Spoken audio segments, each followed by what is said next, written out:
Though it's natural to try to understand what happened in Minnetrista this morning, in doing so, experts say we miss the larger issue. Helping people who struggle with a mental illness is an ongoing, day in and day out process. Mark Meyer is a clinical social worker who's in recovery from depression himself. He was grateful when Everson Griffen went public with his own mental health struggles in the past, but says that doesn't make him immune from reliving it. Sometimes we have this perception that you get a medication, you see a therapist, and everything will be okay.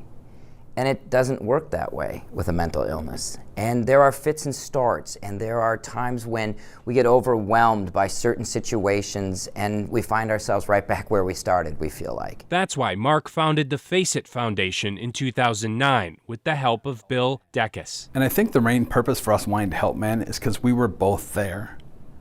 I wanted to end my life on Highway 36 and Rice Street. I felt I had let a lot of people down. I was a disappointment to a lot of people. Mark knew about my struggles.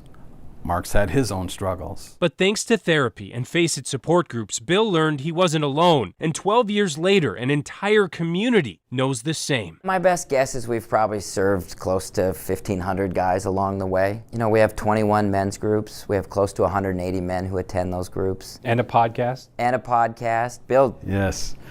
What's the Point podcast? And it's not professionals, it's not big words, it's average guys that are struggling with life, telling their stories, open and honestly telling their stories. It's also helping them reach a wider audience at a time when their message is more critical than ever. Things are hard. A lot of challenges. We had never lost anybody to suicide up until COVID. That we've dealt with. We lost 2 guys to suicide, and it's definitely COVID related. Mm-hmm. They felt trapped, Isolation, isolated, this is never going to end. It's hard.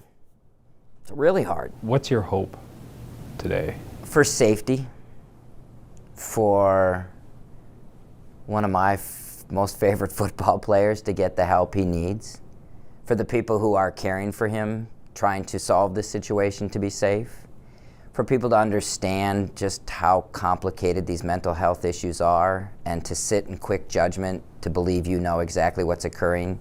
You probably don't. Hope people just can afford him some grace and some time to figure this out. It's tough when you're a public figure because that kind of means everything's public.